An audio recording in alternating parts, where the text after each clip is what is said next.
Hello friends, मेरा नाम मिहिल व्यास है and welcome to my YouTube channel tech brighters. Friends, JavaScript में हमने पिछली वीडियो में देखा था वेरिएबल्स के बारे में। वेरिएबल्स किस तरह से डिक्लेयर होते हैं, कितने टाइप के होते हैं और प्रोग्रामिंग के अंदर कैसे उन पे वर्क होता है। ठीक है। अब वेरिएबल के अंदर हम लोग कोई भी वैल्यू असाइन करते हैं। ठीक है, तो वो वैल्यू किसी भी टाइप में हो सकती है, न्यूमेरिक हो सकती है, स्ट्रिंग हो सकती है या कुछ भी। जैसे कि यहाँ पे मैं variable name is equal to करके अगर मैं यहाँ पे टेस्ट डालता हूँ तो ये स्ट्रिंग माना जाएगा। ठीक है, इसको स्ट्रिंग कंसीडर करेगा। अगर यहाँ पे 100 डालता हूँ तो वो नंबर कंसीडर करेगा। अब देखो यहाँ पे जो केस है वो क्या है कि हमें पता है कि ये नंबर है और स्ट्रिंग है, लेकिन आप ऐसे जगह पे ऐसे प्रोजेक्ट में काम कर रहे हो जहाँ पे एपीआई से डेटा आ रहे हैं या कुछ भी और प्रोसेस से डेटा आ रहे हैं। ठीक है, तो ऐसे केसेस में डेटा कौन से टाइप का आ रहा है कोई वेरिएबल में, अगर आपको वो पता लगाना है उसके बाद आपका प्रोग्रामिंग चलने वाला है। लॉजिक जो है उसके बाद होगा। तो ऐसे सिचुएशन में कैसे हैंडल करोगे वो आज हम लोग देखेंगे। तो जो डेटा टाइप है वो क्या है, तो ये जो असाइन कर रहा हूं ना मैं वैल्यू यहाँ पे राइट साइड पे, वो स्ट्रिंग है या नंबर है या कुछ एरे आ रहा है या कुछ ऑब्जेक्ट आ रहा है कि कौन सा टाइप आ रहा है। जो वैल्यू है उसका टाइप क्या है वो हम लोगों को जानना है और वो होता है डेटा टाइप। तो मेजरली जो डेटा टाइप्स रहते हैं वो नंबर, बुलियन। बुलियन का मतलब आपका आंसर जो है, जो वेरिएबल है वो ट्रू या फॉल्स रिटर्न करता होगा। स्ट्रिंग मतलब कोई भी आप कोड के अंदर डालो, नल हो सकता है आपका वेरिएबल, कुछ वैल्यू नहीं आ रही होगी उसमें। एरे हो सकता है, ऑब्जेक्ट हो सकता है और अनडिफाइन हो रहा है, अनडिफाइंड हो सकता है। ठीक है। अब किस तरह से हमको चेक करना है, जैसे कि मान लो कि यहाँ पे मैं टेस्ट कर रहा हूँ और अब मैं डॉक्यूमेंट डॉट राइट यहाँ पे लिखूंगा नेम और प्रिंट करवाऊंगा यहाँ पे। ठीक है, तो जैसे ही मैं प्रिंट करवा रहा हूँ यहाँ पे देखिए टेस्ट आ रहा है। ठीक है, तो यहाँ पे टेस्ट हमारा आ रहा है रन होके। अब ये टेस्ट हमको तो पता है कि स्ट्रिंग डाला है, लेकिन अगर आप बैकएंड पे कहीं पे काम कर रहे हो या कुछ भी हो, आप बैकएंड से एपीआई से मतलब आपका रिस्पॉन्स आ रहा है, तो आपको देखना है कि यार मेरा वेरिएबल है कौन सा टाइप लेके आ रहा है। तो आप टाइप ऑफ फंक्शन जावास्क्रिप्ट का आ रहा है। यहाँ पे जावास्क्रिप्ट एक फंक्शन देता है जिसका नाम है टाइप ऑफ। आप किसी भी वेरिएबल के आगे टाइप ऑफ लिख दीजिए। ये प्री डिफाइंड फंक्शन होता है जावास्क्रिप्ट का, जो कि आपके वेरिएबल में कौन सी वैल्यू है उसका टाइप। देखिए मैंने टेस्ट डाला है, यहाँ पे स्ट्रिंग रिटर्न कर रहा है। वो क्यों? क्योंकि यहाँ पे स्ट्रिंग है। ठीक है, सेम चीज अगर मैं यहाँ पे एक और लेता हूँ num1 करके और यहाँ पे मैं 100 डाल रहा हूँ डॉक्यूमेंट डॉट राइट और यहाँ पे मैं num1 करता हूँ। ठीक है, यहाँ पे थोड़ा और उसको नई लाइन में ले जाने के लिए लिखते हैं ब्रेक। अब क्या करते हैं, रिफ्रेश यहाँ पे जाके, तो ये देखो 100 आ रहा है, बल्कि हमारी जो वैल्यू है वो आ रही है। अब ये वेरिएबल जो है वो कौन सी टाइप का आ रहा है, अगर वो मेरे को जानना है, वो मुझे जानना है, तो मैं टाइप ऑफ लिखूंगा। टाइप ऑफ जैसे लिखोगे वो नंबर आ रहा है ऐसा इंडिकेट करेगा कि ये नंबर पास हो रहा है। अभी देखो 100.50 भी मैं करूंगा। ठीक है, तो 100.15 किया तो वो फ्लोट वैल्यू है, लेकिन है तो नंबर हमारे लिए, तो वो डेटा टाइप के तौर पे हमको नंबर रिटर्न करके देता है। ठीक है, फिर मैं यहाँ पे एक और वेरिएबल लेता हूँ और सिर्फ इतना ही लिख के उसको छोड़ देता हूँ। डॉक्यूमेंट डॉट राइट लिखूंगा। ओ सॉरी,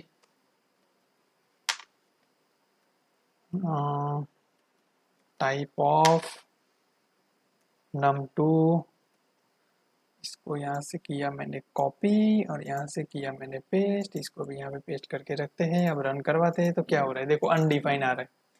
तो ये केस होगा जब आपके पास वैल्यू डिफाइन नहीं होगी किसी वेरिएबल को, तो वो अनडिफाइन देगा। अगर मैं यहाँ पे num2 की जगह पे num3 करता हूँ तो, और यहाँ पे जाके अब रिफ्रेश कर रहा हूँ तो देखो तो भी वो अनडिफाइन आएगा। क्यों? क्योंकि उसको ना तो यहाँ पे num3 कहीं पे और प्रोग्रामिंग पे मिल रहा है, ना ही num2 की अगर कोई वैल्यू डिफाइन है तो भी यहाँ पे num2 के केस के अंदर वो हमें अनडिफाइन ही देगा। समझ में आया दोस्तों? और एक केस में चलते हैं आगे कि भाई मैं एक और चीज लेता हूँ कि भाई एरे ले लूँ मैं यहाँ पे 1 2 3 कुछ भी डाल सकते हो हम यहाँ पे। डॉक्यूमेंट डॉट राइट, यहाँ से डालूंगा मैं टाइप ऑफ और इसको मैं दिखा दूंगा एरे। और यहाँ पे ब्रेक डालेंगे। अब यहाँ पे जाके मैं वापस से रिफ्रेश करता हूँ तो क्या आ रहा है, ये देखो ऑब्जेक्ट रिटर्न किया इसने। मैं डाल यहाँ पे एरे रहा हूँ, वो टाइप ऑफ में दे रहा है कि ऑब्जेक्ट। अब यहाँ पे एक और चीज देखते हैं, जब मैं यहाँ पे ऑब्जेक्ट के फॉर्म में डाल रहा हूँ चीज, document dot right, sorry, document dot right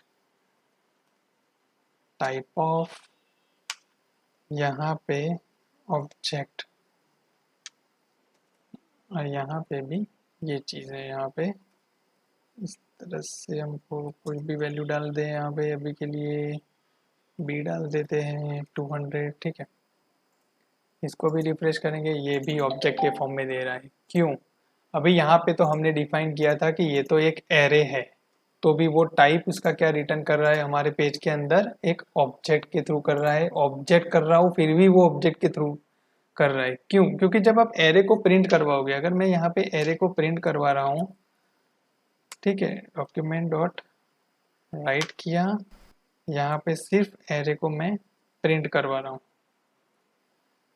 फर्क ये होगा कि जब आप आउटपुट देखोगे, जब मैंने एरे प्रिंट करवाया है तो उसका आउटपुट अगर आप देखोगे तो आपको ये लगेगा कि एक स्ट्रिंग जैसे प्रिंट होके यहाँ पे आ रही है और कुछ नहीं, ठीक है, एक जैसे स्ट्रिंग यहाँ पे प्रिंट होके आ रही है।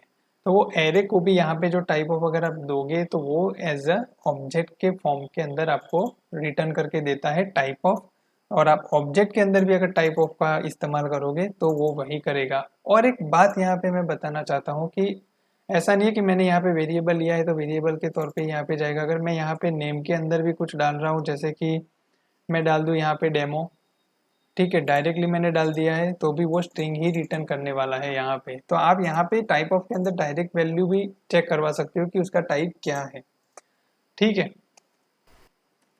फिर एक चीज और, यहाँ पे x इज इक्वल टू मैं ले लेता हूँ नल।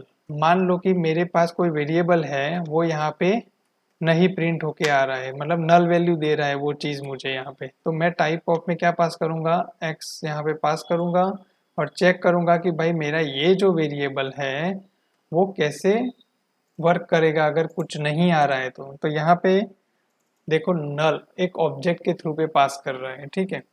तो यहाँ पे जो हमने डेटा टाइप लिखी थी वो क्या थी कि आपके पास वैल्यू नल हो सकती है वेरिएबल के अंदर, एरे फॉर्म में हो सकता है, ऑब्जेक्ट फॉर्म में हो सकता है, या अनडिफाइंड भी आप डाल सकते हो, बूलियन हो सकता है, नंबर हो सकता है। ये जो असाइन कर रहे हैं वैल्यू वो किसी भी डेटा टाइप में हो सकती है, ठीक है। वो स्ट्रिंग हो सकती है, वो नंबर हो सकता है, वो ऐसे ही पड़ा होगा अनडिफाइंड के फॉर्म में, वो ऐसे ही एरे में पड़ा होगा, वो ऑब्जेक्ट में पड़ा होगा, वो नल के फॉर्म में आएगा।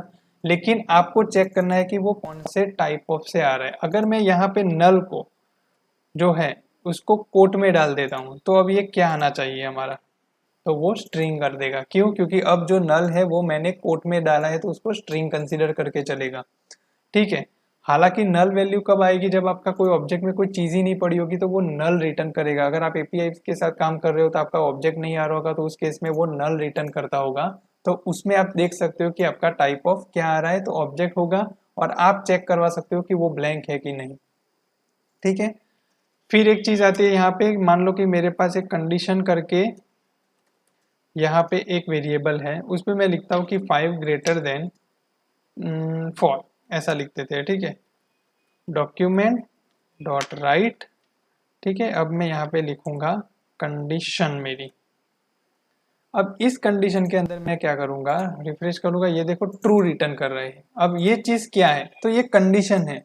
अगर आपको इफ एल्स थोड़ा बहुत पता है वो वैसे भी हम लोग आगे करने वाले हैं, लेकिन ये जो चीज है वो क्या है, इस तरीके का एक कोड होगा कि 5 ग्रेटर देन अगर 4 है तो मेरा इफ में जाएगा, अदरवाइज मेरा एल्स में जाएगा, ठीक है। अगर मैंने मान लो कि इफ के केस के अंदर यहाँ पे ट्रू रिटर्न करवाया है, इस केस के अंदर मैंने फॉल्स रिटर्न करवाया है, तो जब मेरी कंडीशन सही होगी तो ट्रू रिटर्न करेगा, अदरवाइज वो फॉल्स रिटर्न करेगा।